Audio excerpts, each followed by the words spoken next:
Good evening and welcome to UPMC Sports Surgery Clinic Public Talk. I'm Fiona Roach. I'm the Business Development Manager here at the Sports Surgery Clinic. So just a little bit about the hospital before we start. For anyone that doesn't know us, we are the leading private orthopaedic hospital in the country. We're about 10 minutes from Dublin Airport and just off the M50 and the M1. And we specialise in all orthopaedic surgery, including hip and knee replacements, shoulder replacements, and then shoulder surgery, ankle surgery, foot and ankle, hand, and soft tissue such as ACLs, and we do arthroscopies as well of all joints. We've got 7 theatres here and 3 MRI scanners, state-of-the-art sports medicine department and physiotherapy department. So tonight's talk, we've got 2 speakers with us. We've got Professor Cathal Moran and Dr. Ronan Kearney. Now, both of them are going to join us live after their presentations for a question and answer session. So please, you see the tab there, ask a question, type in your questions there, and we will endeavour to answer them all. So we're going to start off tonight first with Professor Cathal Moran's talk on ACL injury and knee injury. Thank you. So good evening, everybody. I'm Cathal Moran here at UPMC Sports Surgery Clinic. And this evening, I'm going to speak to you a little bit about ACL injuries or anterior cruciate ligament injuries. Just to give you a little background, I'm an orthopaedic surgeon by way of background, also the chair of orthopaedics and sports medicine at Trinity College Dublin. And my practice team and I focus our interests on the management of injuries, and particularly sports and soft tissue injuries of the knee and shoulder. But I suppose this evening's interest or discussion is around anterior cruciate ligament injuries. And maybe rather than actually going through a bunch of slides this evening, I'm going to speak a little bit off the cuff in relation to this, maybe show you a little video of how ACL surgery is actually done, and then maybe take any questions you may have at the end. So I suppose the anterior cruciate ligament, or ACL, is one of the key ligaments of the knee. It's a central stabilising ligament. This is a knee model here. We're here in the office this evening. This bottom bone is the shin bone. This area at the front is the kneecap or patella. But when we look inside the knee, you'll see a couple of key ligaments. And the anterior cruciate ligament is this key ligament in the middle of the knee, which we find to be very important for athletes and players, particularly those involved in what we call cutting sports, which we have a lot of in Ireland, or GAA sports or field sports. When one goes to cut or turn, or when one goes to decelerate from a high-speed run, that ligament kicks into action and provides a lot of stability to the knee. And I suppose we know from injuries that very few athletes nowadays seem to be able to cope or manage to play when that injury occurs. We see it in all sports. We see it in our rugby, we see it in hockey, we see it in GAA. But what we do know is that it's primarily what we regard as a non-contact injury. One doesn't actually have to pick up a tackle or get hit for it to happen. It can simply happen by planting the leg, going to cut and turn. And classically, the athlete or patient will describe everything, or describe the knee popping and giving way beneath them. I suppose, how does it happen? Well, as I said, it happens in those field sports: cut and turn, knee buckles, gives way, collapses. Often the player or the players around them will hear of a pop. They'll suddenly see the player collapse to the ground. There are times the player might try and get up and get going again, but unfortunately, it often doesn't allow it, and even in the same game. So then, often in terms of early assessment, well, as I say, the athlete will often try and get up and get going on the field to play again, but classically it will give out, and that's a key first sign. Swelling is very classical or very typical in the early stages following these injuries, certainly in the first 24 hours, and often even in a shorter period than that. And there are only a few things that can cause the severity of bleeding and swelling that the ACL injury is associated with. What about early assessment then? Well, nowadays, thankfully, most athletes and teams have access to physiotherapists, be it on the field or follow-up clinics and so on, where they can get assessed in rapid access. And classically, the story, or history as we call it, gives the game away as to what has actually happened. But then from there, one typically would come on to a specialist sports surgery service like our own for further assessment. And we use a number of evaluations. We do go back over the story. We do take a history again. I classically examine the knee. And by that, I mean, we can see in the knee when it's evaluated that there's a certain amount of instability. We can see, for example, that the tibia in a torn ACL knee will slide forward a little more when we evaluate it. And that's what we call the Lachman test or anterior drawer test. And these are specific tests we use. The next thing then we actually go on to do, and typically we can do nowadays, is use an MRI scan. And the MRI scan usually is like the icing on the cake, and it gives us all of the final information as to what might happen. In addition to confirming that the ACL is probably torn, we can also see other clues like what we call a pivot shift pattern of bone bruising, where we see bruising within the thigh bone and the shin bone, which often documents the mechanisms of injury by which it would have happened. Other ways an ACL can happen are through hyperextension, or there are some more unusual ways, but the most common is what we call the pivot shift or twisting or cutting injury and that hyperextension type mechanism. So that then brings us up to the athlete with the torn ACL and where we go from there. Well, as I said, we do know that maybe up in 20% of GEA injuries are ACL injuries at this stage. So obviously, in a country where there's so much interest in field sports, there is a lot of interest in getting these athletes back to play. There's often some debate about whether some athletes can actually cope with an ACL tear and may not need surgery. And they're the type of things that we discuss here in the practice with you when you come along to discuss the ACL or when athletes do. There are certain patients we regard as copers, certainly those people who might be involved in sports like cycling, maybe swimming, straight line activities. They may get away without ACL reconstruction. But for the vast majority, we would feel nowadays in that classic high-risk group between kind of the ages of maybe 15 or 16 and 25, 30, playing a lot of field sports, that the ACL does need to be reconstructed.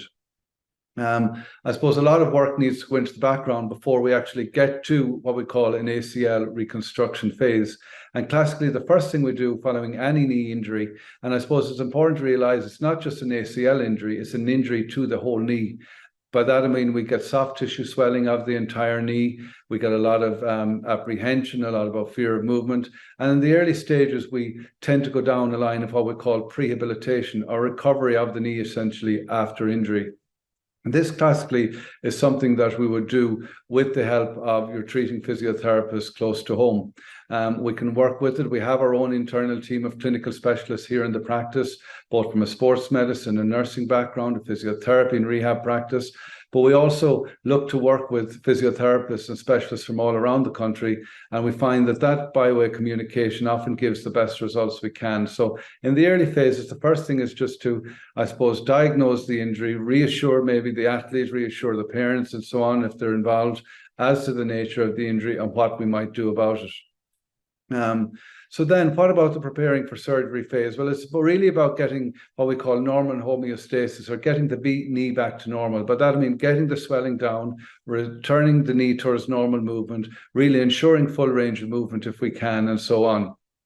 The other thing we like to do in the early stages with the MRI scan is confirm the presence of otherwise of what we call the other comorbid injuries, whether there's any damage to the cartilage, the lining of the knee joint, whether there's any lining or damage to the meniscal soft tissues, the little wedges that act as shock absorbers within the knee and so on, because they're important, what we call prognostic indicators. They can influence how well the knee will do over time. They can also influence whether we need to intervene rather urgently or whether it's something we should wait for a few weeks before intervening. Sometimes where there's a large tear of a meniscus, or what we call a bucket handle tear of a meniscus and so on, we might need to go a little earlier to surgery to get that settled down.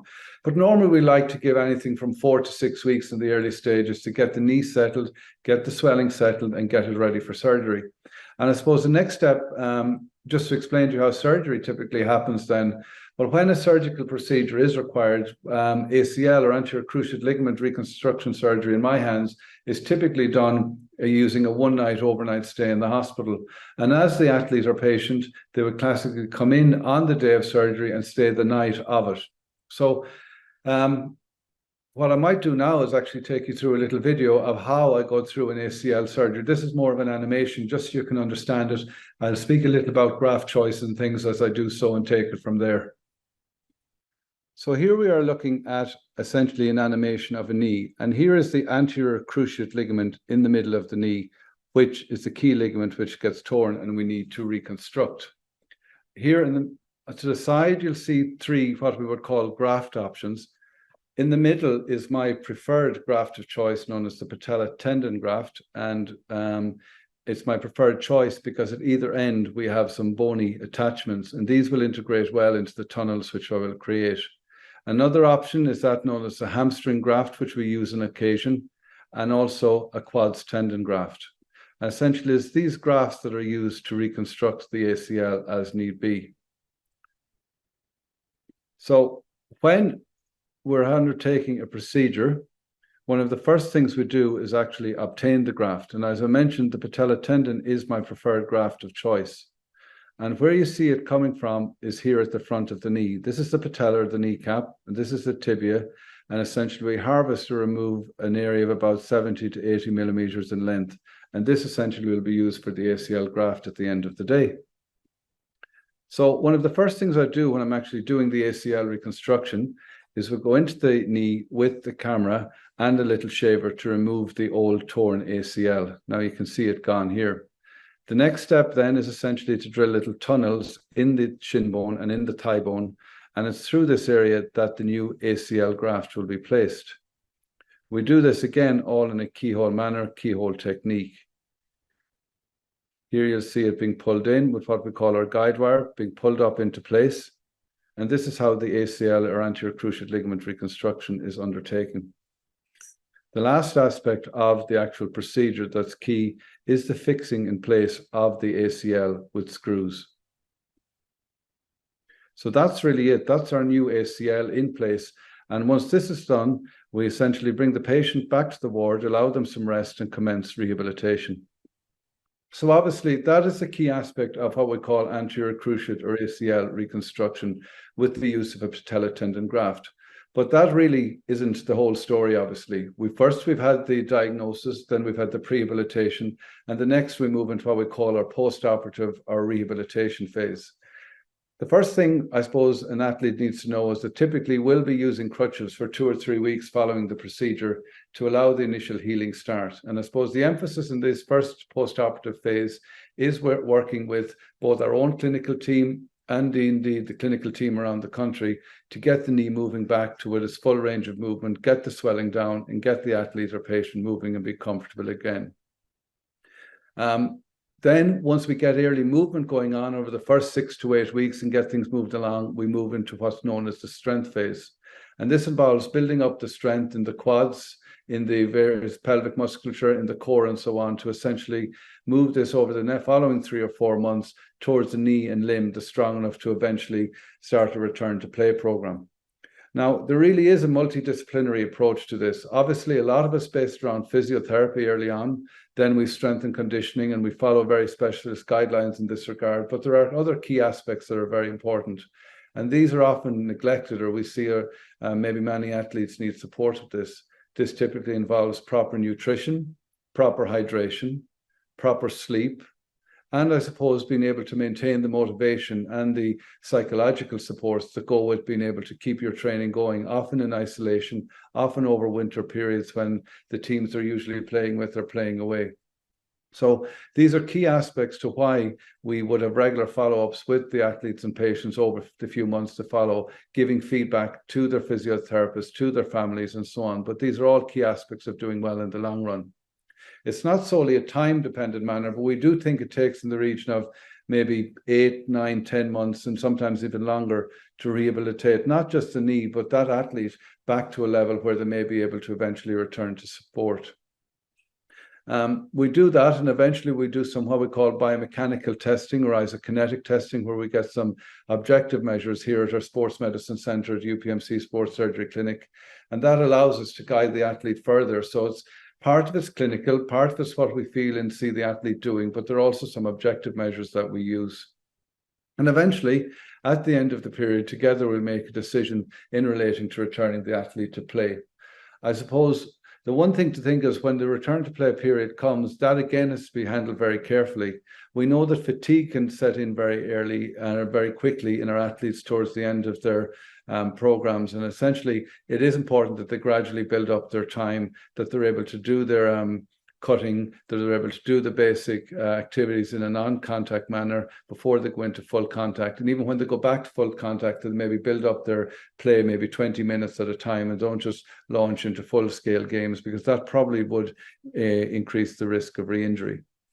So that's really some classical stuff around ACL care and how we take them through it. I suppose there are a few other key points that we would like to make.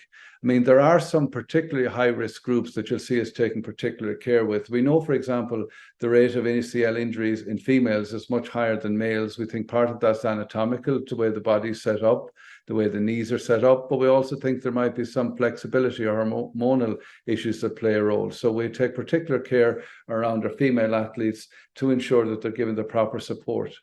The other group there that we would like to kind of discuss are our youngest athletes, because we know that if you have an ACL injury under 16 years of age, your chance of having another substantial knee injury or ACL injury in that same or other knee might be as high as 20 or 25%.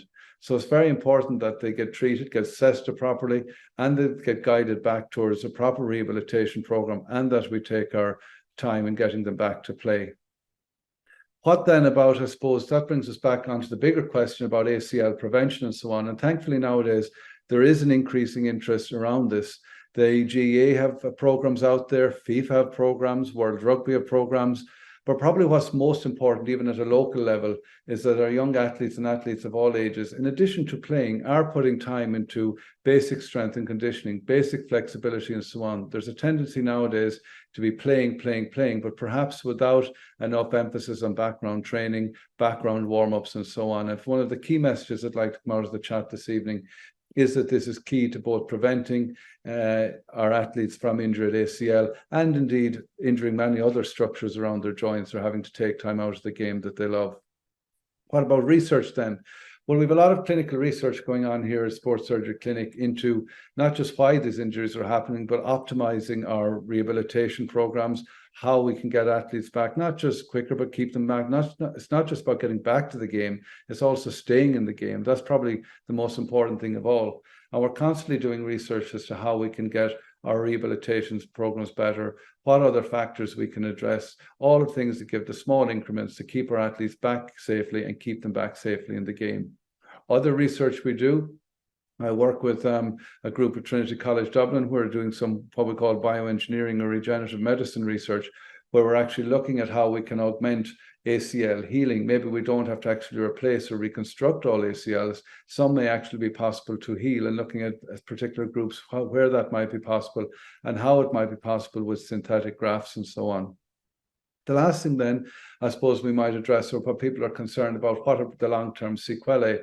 Well, unfortunately, when you have any substantial injury to a knee joint or to any other joint of the body, we do recognize nowadays that there can be long-lasting effects.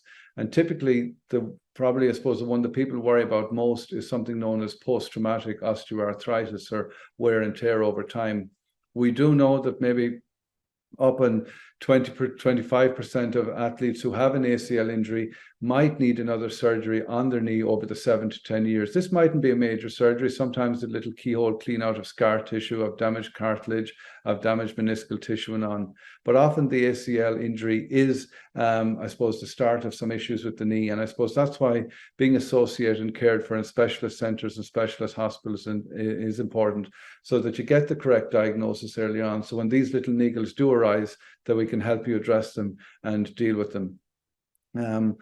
So that's really it in a nutshell. We are taking, RT have recorded a program with us recently where we are looking at an athlete who has undergone ACL injury, who's having treatment here at Sports Surgery Clinic, and how we might be able to take them through the program. So for those of you out there tonight who are more interested in this, we'll be on, I think, over the next couple of Tuesday nights, and it might be fun to see as well as a follow-on from the study, or tonight's chat. But of course, I'm available to chat at any stage, or indeed, or any of our clinical team here in the practice of clinical specialists to help you in any way we can. Hi, Carl. Thanks so much for talking. And that was a really interesting talk. We're going to start with some questions that are flying in there. From John Kelly. What is your current view on the application of stem cell surgery for knee problems? Yeah, great question. Something we get asked a lot about nowadays. I suppose in truth, I would have to make the declaration that there are no true stem cells available for use in orthopedics outside of clinical trials. Unfortunately, there are a lot of sort of false or misleading suggestions made by some clinicians that the HAMS have stem cells available for use. They're not really, they're mixtures of cells from the body, but true stem cells aren't available for use. Evidence would suggest that there's some role for them in reducing inflammation, but there's been no proven benefit as of yet that they can actually create cartilage regeneration or other such facilities. Really, it's another immunomodulator, pain modulator, and so on. It is important that when patients do go down the line of using stem cells or speaking to people about them, that they're properly consented and attend a reputable centre where they're properly informed. Lovely, thank you. Then on the meniscus tear, should I continue walking? I have started physio, and can you recommend activities to partake in to improve it? Yeah, I suppose meniscal tears, I suppose the menisci are some of the key structures internally in the knee.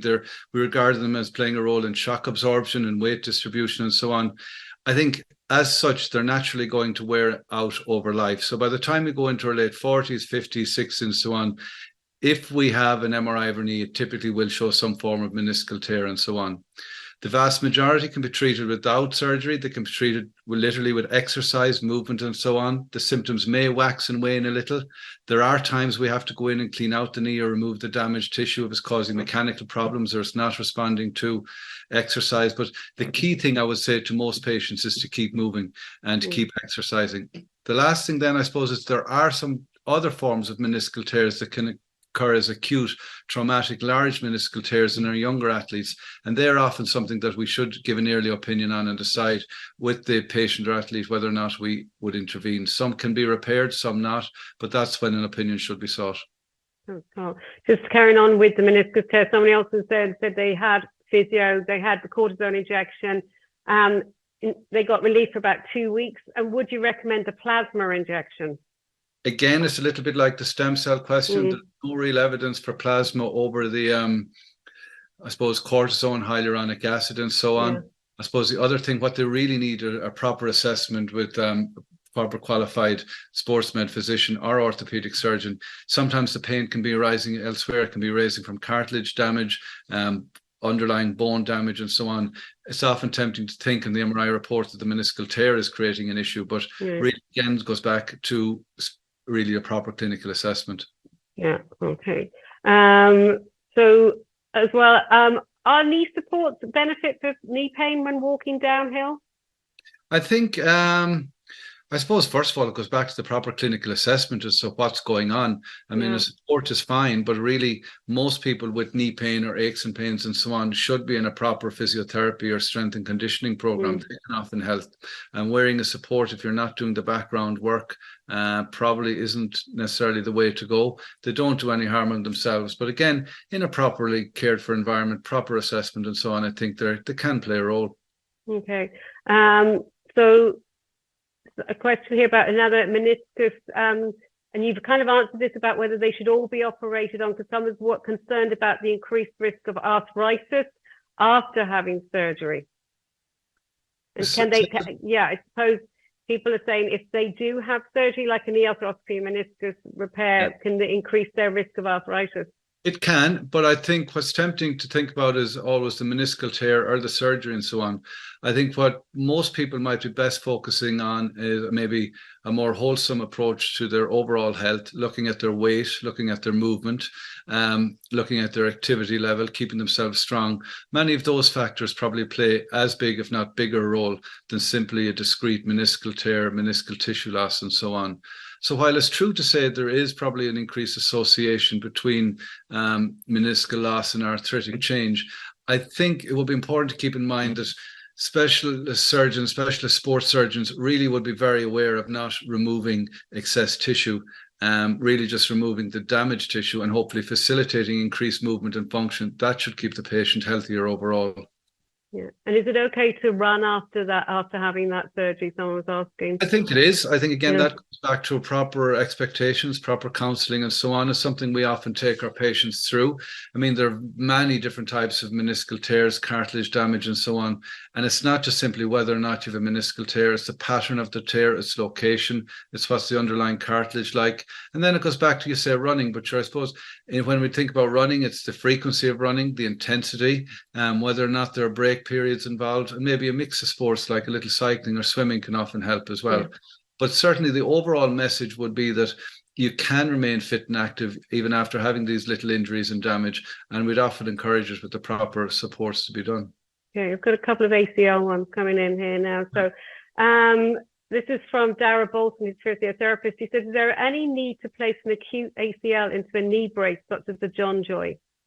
I think this is very helpful. I think the overall message needs to get out when people have any sort of an acute knee injury, that we need to get the proper program in place. And this often involves some elevation initially, some icing, but some movement. I suppose a well-qualified physiotherapist, physician or anything really should be able to identify a knee that's very unstable. That means a knee that not just has an ACL tear, but maybe an MCL, medial collateral ligament tear, PCL tear, lateral collateral.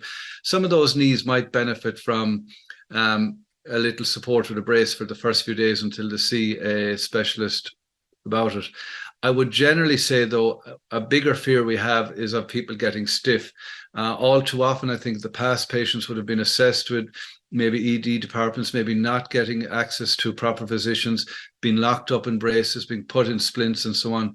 And that stiffness and so on often can be the undoing, or at least the delaying of the treatment.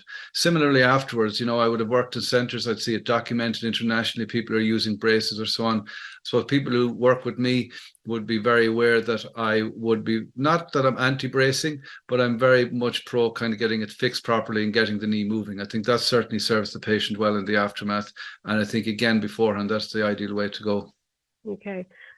Carl's asking, is there any evidence of correlation to coordination of athletes and ACL knee injuries, especially with increase of younger athletes suffering with ACLs, more sedentary, less physical, active childhoods, etc.? I think he's wondering, is there a relationship between children being very active and ACLs with those?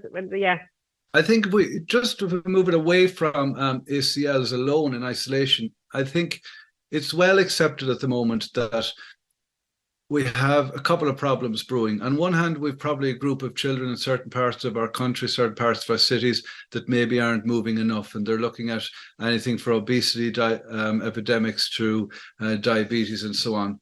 Then in other areas, we probably have the opposite. The kids are going from game to game, from sport to sport, probably not doing enough strength and conditioning. Now, I'm not talking about young kids having to be in the gym lifting weights, but proper warm-ups, maybe at least a knowledge of the need to do a basic strength and conditioning program once or twice a week.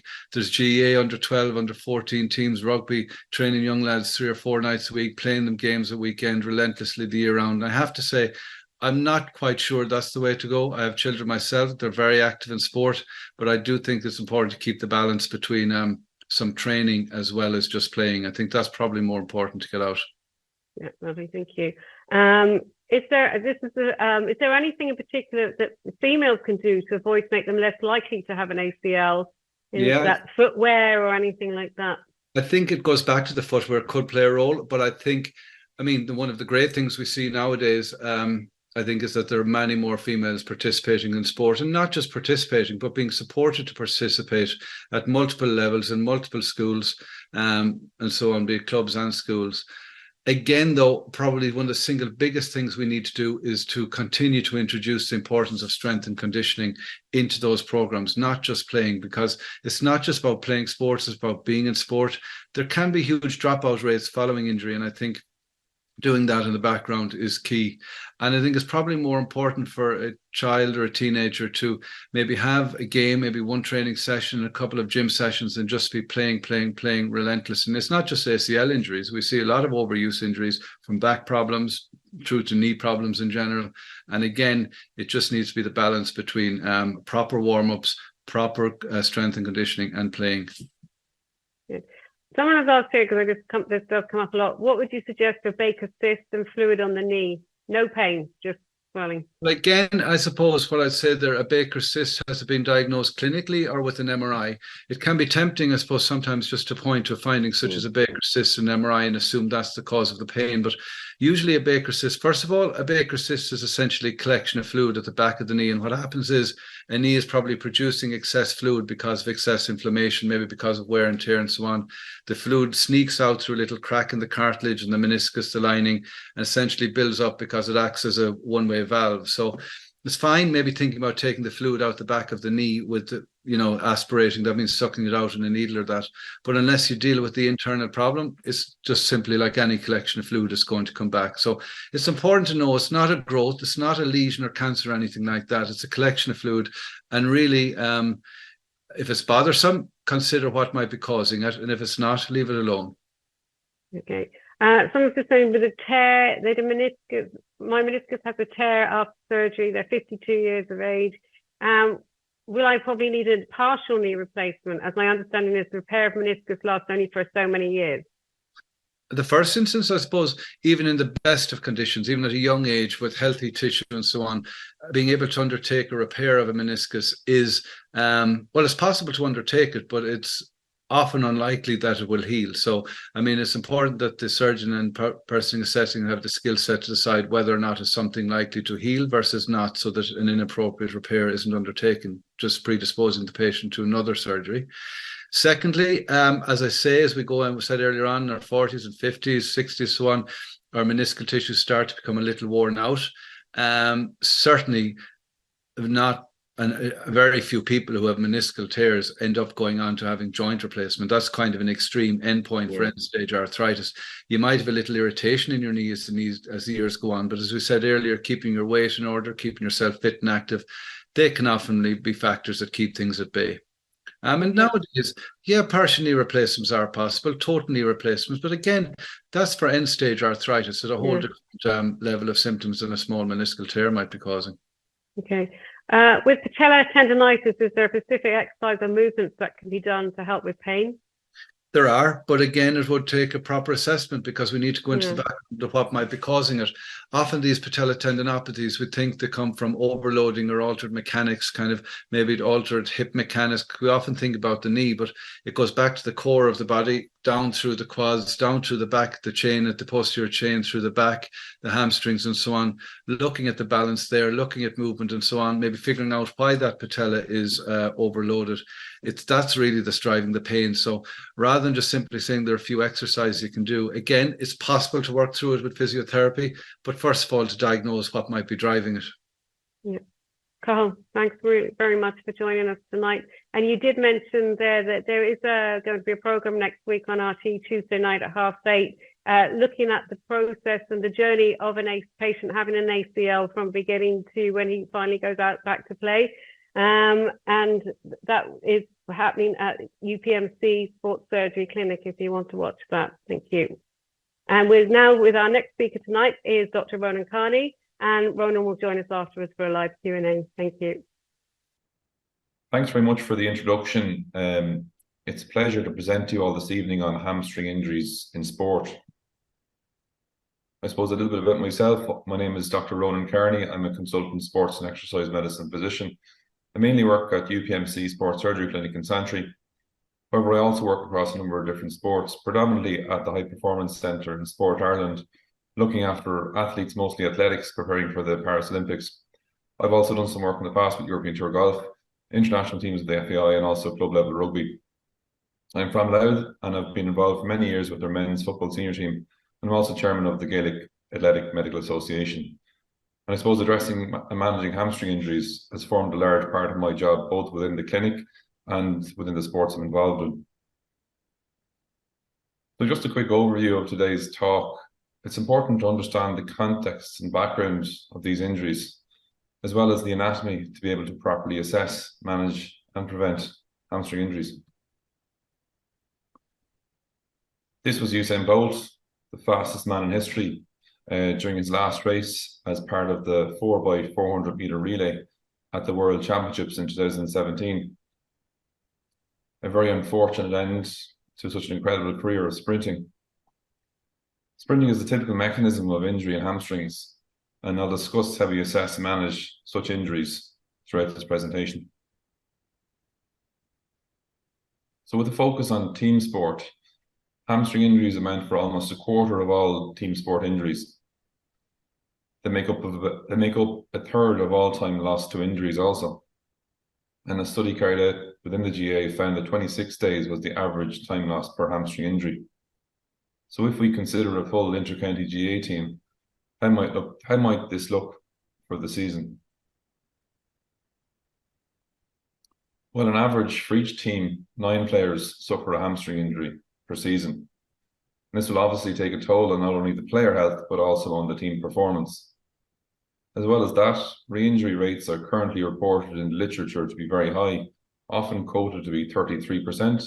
However, some more recently described hamstring injuries involving the tendons can have a re-injury rate of over 60%. So this would either indicate assessment and management strategies are either incomplete or an athlete has potentially returned to play too early. In reality, it's probably a mixture of both. So how might the toll of injuries affect a team's performance overall? This was an interesting study that looked at the estimated league performance and financial cost of injuries for Premier League teams. It showed that the more total days out injured corresponded to a drop in league position. And the authors calculated that 271 days out injured would cost a drop in final league position by 1 place. In Premier League terms, this corresponds to about £37 million. Being a Liverpool fan, I'll highlight Man United in 2016-2017. Man United had a high injury toll compared with the other top 6 clubs, and this had an associated correlation with their league points lost. They had the most valuable team in the league, but not even their manager at the time, Jose, the special one, Mourinho, could counteract the impact of the injury toll. Now, obviously, there are other many factors affecting final league position, but it gives us context of the impact of hamstring injuries within elite sport. So this is a busy slide, and it in no means covers all the risk factors for hamstring injuries. There are some risk factors that we just can't control, such as age or previous injury. However, it's essential to understand that those who've had a previous hamstring injury or even a previous lower limb injury are 3 times as likely to suffer a hamstring injury. It's obvious that it would be sensible to try and reduce the risk where possible on factors that are modifiable, such as strength, biomechanics, and training load. We know that a reduced eccentric hamstring strength is a risk factor for hamstring injury, and as is a number of key biomechanical measures such as hamstring length, ankle, and hip range of movement. We also know that a sudden spike in training load, like going from doing very little to doing a lot of high-speed running, increases that risk. We also know that athletes that have gradually increased their running high-speed exposure over time have a lower risk of hamstring injury. Other factors such as a new manager with the team, as well as poor communication between medical and coaching departments of a team, increases the injury risk. So really think outside the box when trying to reduce the risk of injury. How do injuries happen? So sprinting is the most common cause of injury, as we've just seen from Usain Bolt's video. However, there's a number of other reasons. This was an interesting study done in rugby, at Leinster Rugby, where we can see that both decelerating in the orange and rucking in the lighter blue colour both sit at 19%. I suppose this comes back to management, and from a rehabilitation perspective, it's important to review the mechanism that caused the injury. This might involve a discussion with coaches on rucking technique to see if there's any ways to reduce the risk of such a mechanism causing another injury. Understanding the anatomy of hamstring is the key to be able to understand and assess the injury itself. The hamstring is made up of muscle and tendon. So let's just focus on the muscle first that we've circled here. So muscle is made up of long muscle fibers, both fast and slow twitch. And when they become active, they allow the limb to move. With strength training, these muscle fibers enlarge. If the muscle is injured, a number of healing steps happen, which we see on the right-hand side of the screen here. On the top of the screen, we see that inflammatory cells fill the muscle defect and a blood clot or hematoma forms. The next very important step is that regrowth cells, which are called satellite cells, stimulate the injured muscle tissue to repair with a scar. The final step is the muscle scar is gradually returned to normal. If rehabilitation isn't correct, there is an incomplete healing and a chronic scar can form. This chronic scar generally isn't as robust as normal muscle and can lead to an increased risk of injury. Next, to focus on tendon. Tendon is very different to muscle, and tendon is made up of stiff collagen fibers that have a very high tensile strength and have elastic property. They respond and adapt to mechanical loading. The junction between the muscle and the tendon is often a weaker link in the connection of movement. Tendon healing takes a lot longer than muscle for numerous reasons, including the lack of a regrowth cell that we've previously spoke of, the satellite cell that the muscles have. It's slower to heal and requires a cell scaffold alongside a number of other gradual mechanical loading in order for it to adapt and regain its tensile strength. For this reason, a number of weeks rest, which is not an uncommon management strategy, often is the worst thing for hamstring tendon injuries. We look on the right-hand side of the screen here, stages of healing. So the first stage of hamstring tendon healing is similar to that of muscle, where a blood clot or hematoma develops, inflammatory cells fill the defect. Platelets increase and release growth factors to kickstart healing. By week 5, a tendon scar is generally formed. This scar can take up to 8 weeks before it's stronger and robust. With appropriate loading, exercise, and rehabilitation, it gradually returns back to normal healed tendon tissue.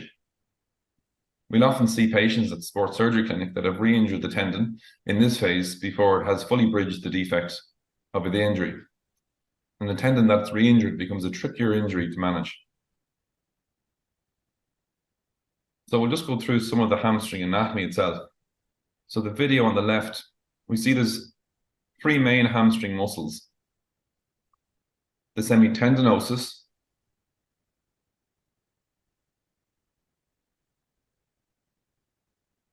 the biceps femoris, which has 2 different heads. This is the long head of biceps femoris, the most commonly injured hamstring muscle. If we rotate around, we can see there's also a short head of the bicep muscle that inserts further down. And if we rotate back to the inside part of the leg, we see below the 2 other hamstring muscles lies the semimembranosus, which is an uncommonly injured hamstring muscle. The picture on the right illustrates that the tendons of the hamstring muscles are not just insertion points onto bone. Each of the hamstring muscles have long tendons that span most of the length of the thigh. This makes the diagnosis of muscle or tendon injury difficult by just location of the pain. So are we hamstrung by anatomy? We might be if we don't fully appreciate a few key concepts. Mechanically, the hamstrings cross both the knee and hip joints. This means that they have greater contractile velocity, they have greater capacity to change length. However, unfortunately, they have less capacity to withstand tension. We already know that tendons heal differently to muscle, and this healing phase also takes longer. If we don't respect this, we are most definitely hamstrung from the onset. So can we tell a hamstring injury is either a muscle injury, a muscle tendon injury, or a tendon injury itself? It's often difficult to tell by just taking a history and examining someone. Some clues that may suggest a tendon injury can include a popping sensation, a severe loss of function or strength, large bruising in the area. However, some more subtle signs, such as a higher up injury near the pelvis or a lower down injury near the knee, can sometimes mean a tendon injury. More recently, we know that rotational mechanisms seem to be at a higher risk of distal or more closer to the knee tendon injuries, or a recurrent injury that just doesn't feel right. I think that this may be a tendon injury. This was a study from the GA. So often the initial suspected grade of hamstring injury and the projected return to play time is very wrong. The initial projected time loss was for over 4 weeks was only 2%, but the actual time lost time was almost a quarter.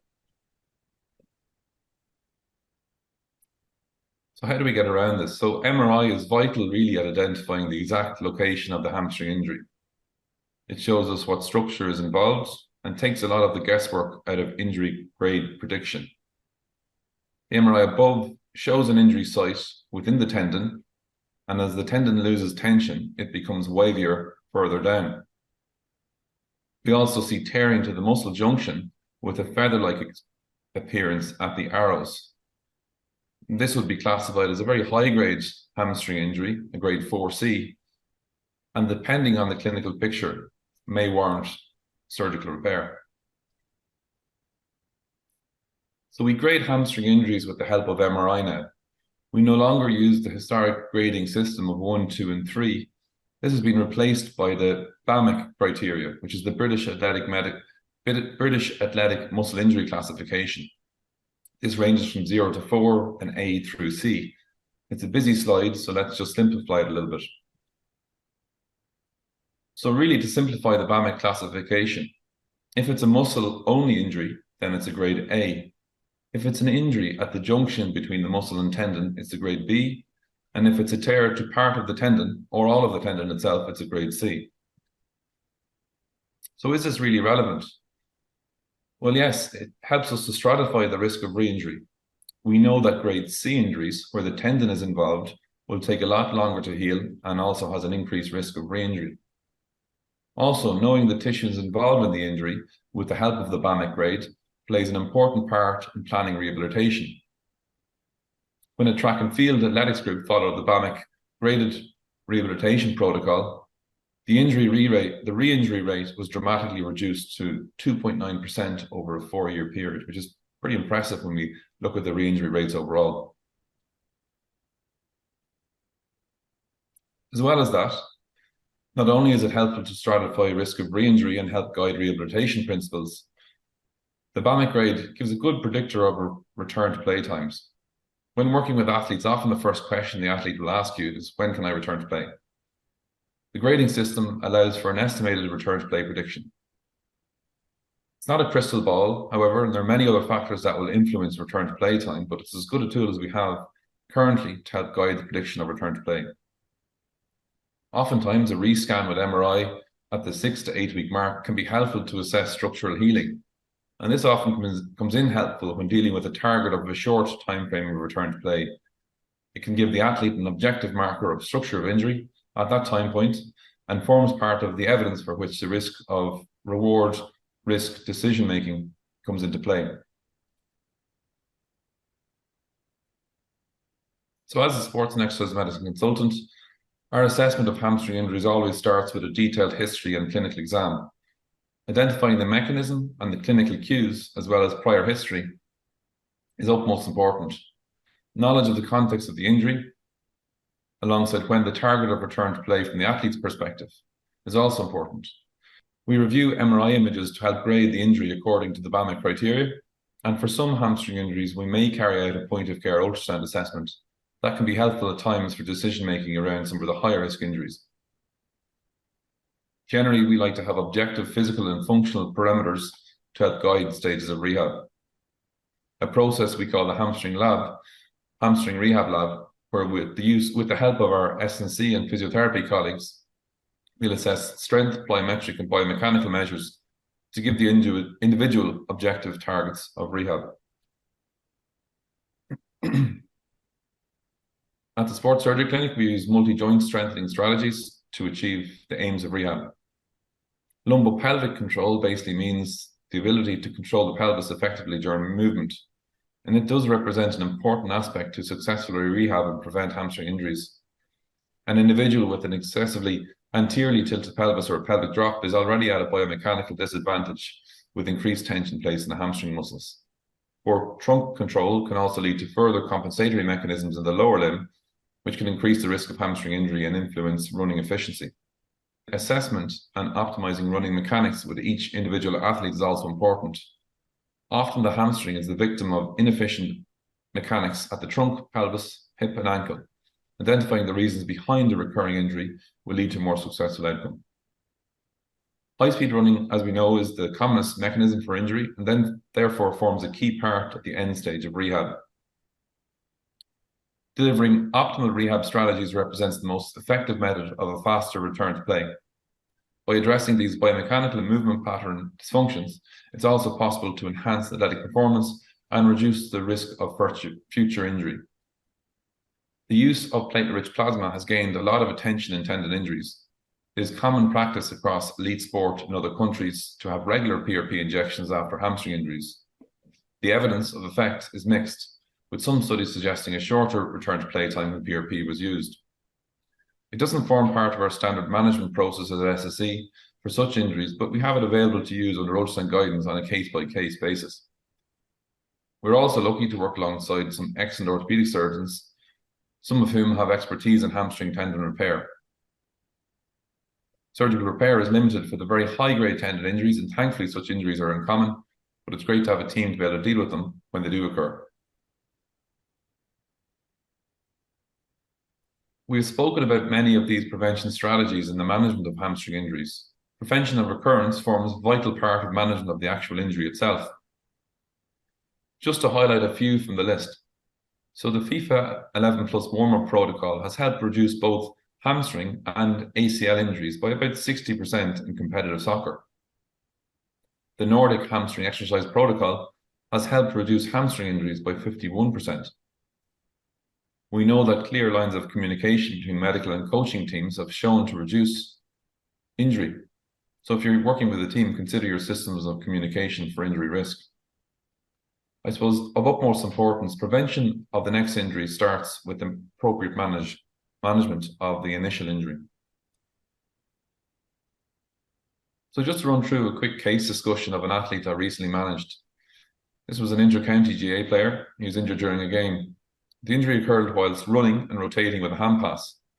Initially, the player thought it was a low-grade injury, but he just didn't feel quite right and was worried as he's previously been through recurrent hamstring injuries on that same side the previous season. His physio asked me for an opinion. So as we previously discussed, it can be very difficult to clinically tell from just examining someone without imaging if there's tendon or muscle involvement. In this player's case, he didn't feel a pop. However, he was tender more closer to the knee, over the region of the T-junction. There was a small amount of bruising noted also. His strength was good when I saw him at 2 weeks, but he felt his hamstring was vulnerable while trying to increase his speed, especially when trying to run on the turn. And this apprehension was reproduced with an Asking H test in the clinic room when I saw him. So this is his MRI, and we'll just run through the slides.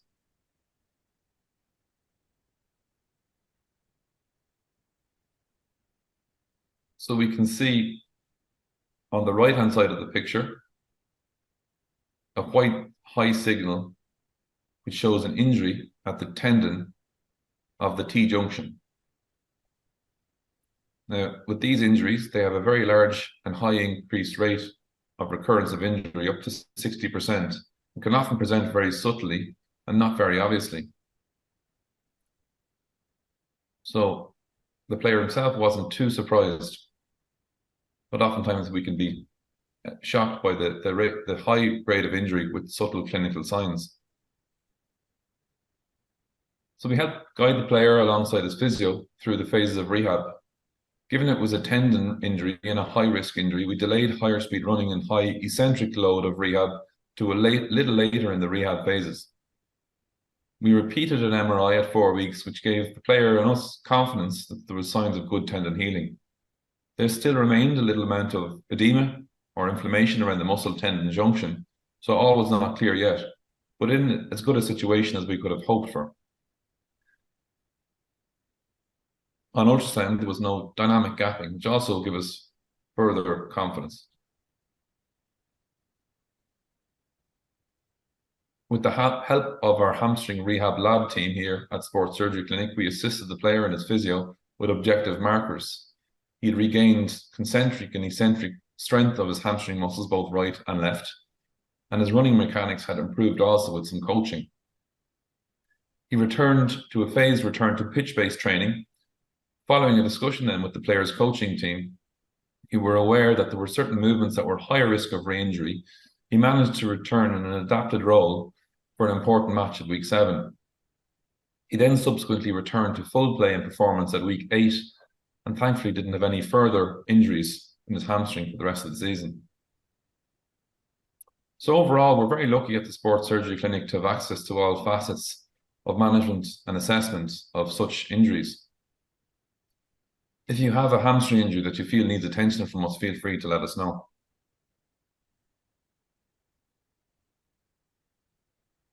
So thanks very much for listening this evening, and I look forward to any questions that you may have. Ronan, thanks Really interesting talk. We've got a lot of questions coming in. So I'm going to start with first question. What are your favoured prehab hamstring exercises? Yeah, no, interesting question. And I suppose there's not really a one-size-fits-all approach for all hamstrings. It does depend on the individual, but generally there's a number of different programs that have been shown to reduce the risk of hamstring injuries. People might be familiar, so some physiotherapists in the room, if they might be familiar with the Astling's L protocol, and it really involves 3 exercises to increase the hamstring length. That would be one thing I would look at. Prehab can always be, you're preventing injury, but it almost rehabilitation or injury prevention and injury treatment is almost the one. So increasing strength through their hamstring as well. So the Nordic hamstring program is another program to improve hamstring strength over time, and that's been shown to significantly reduce hamstring injuries, as we've mentioned there already. So those 2 programs would be 2 I would direct people towards, really. But I think getting assessed properly to make sure that you're on the right program yourself, is probably the most important part, because there's no generic, really, program one for all. Okay. Damien says, Ronan, we are currently participating in strength and conditioning program, and there is not an emphasis on sprinting at present. Could you discuss the importance of sprinting, acceleration, deceleration on preventing hamstring injuries, and when to return to running after a hamstring injury?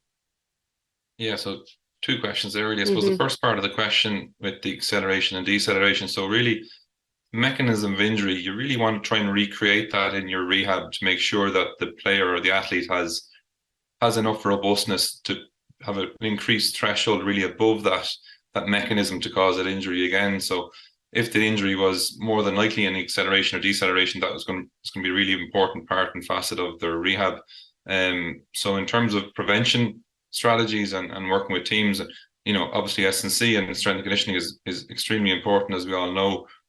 But absolutely working on high speed running, working on acceleration and deceleration. We know that over time, if you have increased your exposure, you've maintained your ability to sprint and to high speed run, you do reduce your risk of hamstring injury. So that's so important. So acceleration, deceleration, high speed running would fall under the one bracket really of maintaining that running. In terms of when is the ideal time to return to run after a hamstring injury, it really depends on the type of injury. So, as we've spoken about, the 3 main types being the muscle injury, the muscle tendon junction injury, or the tendon injury. There's a completely different return to run process for each of those 3. So really getting the diagnosis correct will depend on your progression to run overall, really. Okay, thank you. So there's 2 questions here on supplements, if we just want to cover those. Someone's asking about collagen. Does it help maintaining healthy hamstrings? And can supplements of any sort help with cartilage, ligaments, etc.? Yeah, so look, I suppose there has been quite a lot of research done in the last number of years on supplements, especially around tendon health.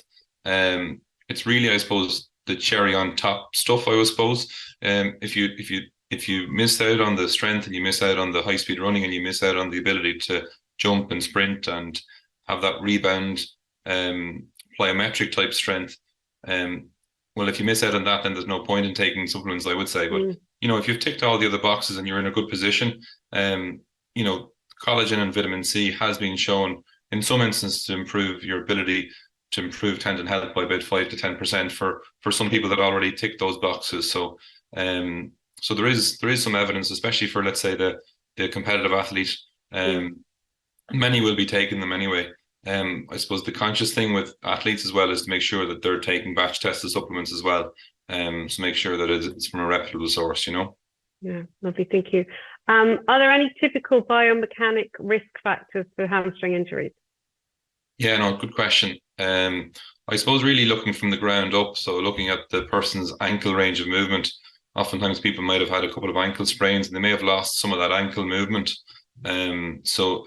Keeping an eye on how far they can bring their knee over their big toe or their ankle dorsiflexion movement.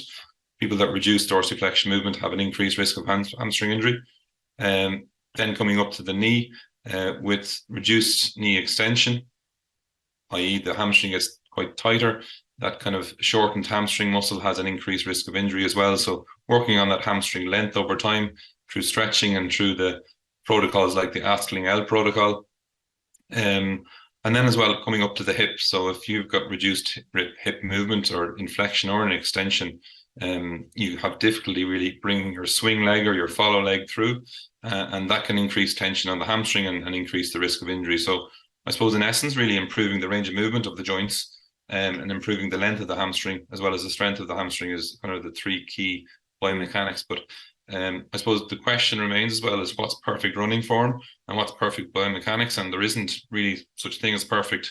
So really having an assessment of your biomechanics after injury can be helpful to identify a number of risk factors, but we never tried to change some of these biomechanics drastically. It's really trying to work with them to see what can we reduce in terms of risk of injury. Is there any particular movement patterns that they're bringing their body into that might be increasing that risk?